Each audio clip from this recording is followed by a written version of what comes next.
আমাদের এই মামলা তদন্তকালে আমাদের সবচেয়ে সহযোগিতা করেছে যে আমাদের এই মামলা যে দুই লোক যে এখানে উপস্থিত আছেন, শাহনাজ পারভীন খান মজলিস এবং নীলুরা খান নিয়ে আমেরিকা থেকে চলে আসেন। এনারা নিয়মিত আমাদের অফিসের সাথে যোগাযোগ রাখেন এবং তাদের একটাই দাবি, তারা সত্য এটি আসল কি সত্য। ওনারা অনেক কিছু শুনেছেন, সেই অনেক কিছু শোনার মধ্যে যেটি তারা বলেছেন যে একসময় তারা বলেছেন যে ইলোরাকে নাকি তার মা বলতেন, ইলোরা খান মজলিসকে, যে ওরা আমাকে মেরে ফেলবে, কখনো বলেন নাকি কে মানতে। তারপর বলছেন আমি খুন হলে দেশে আসলে কে মেরে ফেলবে, উনি বলেন নাই। তারপর বলছেন যে উনি খবর পেয়েছেন যে যখন তার বোনরা যায় উপরে গিয়ে দেখছেন যে তার ভাইয়ের পাশে থাকে তার মা শোয়া এবং তার মা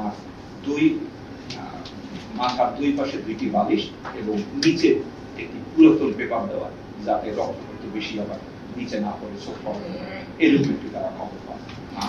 ওয়ালে রক্তের দাগ ছিল, তারপরে সিঁড়িতে রক্তের দাগ ছিল, সেগুলি পুলিশ নেয় নাই, যেহেতু আমরা রকেট নিয়ে আমরা জানি না। তারপরে ওনারা শুনছেন যে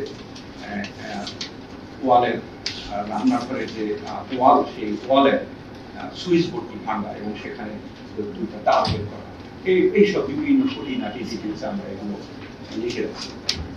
লিখে রাখার পর আমরা যেভাবে কাজ করি আবার এই খুঁটিনাটি বিষয়গুলো করে আমরা কাজ করার চেষ্টা করি। সেই কাজ করার মধ্যে আমরা 3 ভাগ করে আবার বিভিন্নভাবে 3 ভাগ বা 4 ভাগ করে ফেলি। এক ভাগ হলো এটি নিয়ে আমরা আগে কাজ করেছি, এক ভাগ হলো যে ওখানে যারা সেই সময় মাদকাসক্ত ছিলেন বা সেই সময় যারা ওইখানে চুরি চামারি করতেন সেটি আমরা সংগ্রহ করার চেষ্টা করি। এই প্রায় 10 বছর আমরা চেষ্টা করি যে ওই বাসায় কারা কারা সেই সময় আসছেন, যাদের সাথে তাদের ব্লাড কানেকশন নাই, যেমন মনে করেন গৃহকর্মীর স্বামী, কেউ দুধ দিত কিনা, কেউ বাজার করে দিত কিনা, কেউ এইটা করে দিত কিনা, ওইটা করে দিত কিনা, এগুলো।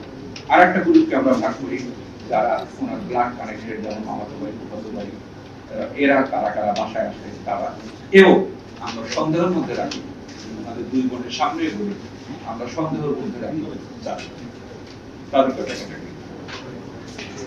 2 বোন সামনে আছে, ওনাদের কাছে আমরা ক্ষমা চেয়ে বলি, কিন্তু ওনাদেরকেও আমরা সন্দেহ করি। ওনারা যদি একটা বলতে, ওনারা 2 জন আমাকে প্রকাশ্যে বলছে ভাই যদি আপনারা আমাকে সন্দেহ করেন আমাদের 2 বোনকে আমাদেরকে অ্যারেস্ট করুন।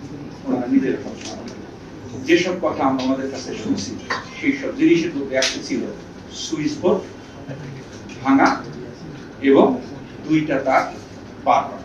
সুবল কুমার রায় সে এখন একটু বয়স্ক লোক, সে 50-এর উপর বয়স, বাড়িতে ঘটনা, সে সাভারে ভাগ্যের অনুষ্ঠানে আসে এবং সে ইলেকট্রিকের কাজ শিখছে।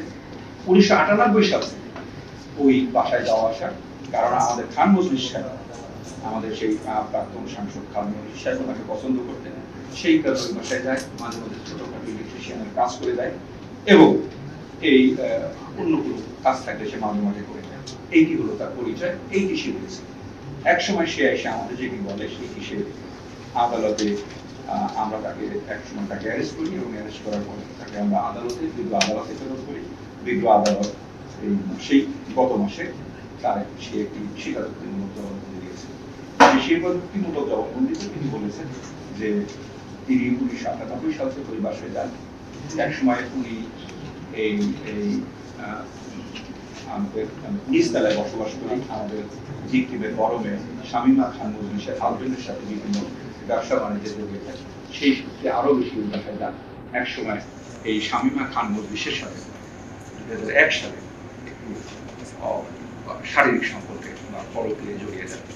পরকীয়ায় জড়িয়ে যাওয়ার বিষয়টি 2005 সালে জানাজানি হবে। এক সময় তাকে মারধর করা হয় বা তাকে অপমান করা হয় এবং সে ওই বাসা থেকে চলে যায় এবং তাকে বলা হচ্ছে আর এইদিকে আসবে না, সে আর যেতেন না। 2008 সালে এই আমাদের সুবল কুমার রায় বিয়ে করেন এবং সে টিটু হন, বাট 2011 সাল থেকে আবার সে ওই বাসায় যাওয়া আসা শুরু করে।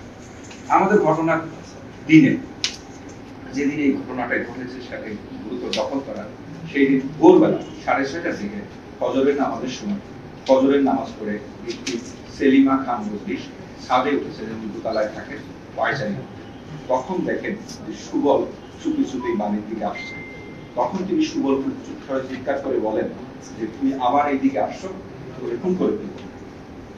উনি এইটা বলেন, উনিও নিচে চিৎকার করতে করতে জানতেছিলেন, এবং তখন সুবল এবং শামীমা খান মজলিস ওরাকে কবি তিনিও উপরে যান মার চিৎকার থামানোর জন্য। তারা দুজনে রিকোয়েস্ট করে মার চিৎকার চেঁচামেচি করা শুরু করে।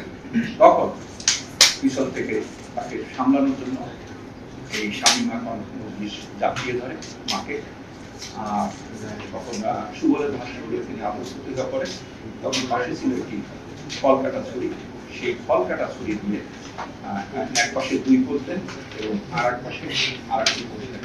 পোজ দেওয়ার পর তখন দেখেন যে মরে নাই বা উনি কখন চিৎকার করতেছে, তখন তার মাথায় হলো, সে তো ইলেকট্রিক মিস্ত্রি, সে সেটি ভালো জানে, সে তখন ওই ইয়া ভাঙছে, ইলেকট্রিক বোর্ডটা ভাঙছে, ভেঙে তার টেনে বের করছে, তার টেনে বের করে ইলেকট্রিক শক তিনি পোস্টমর্টম বা কোথাও আসেনি বা এরকম কোনো আমাদের আলামত ছিল।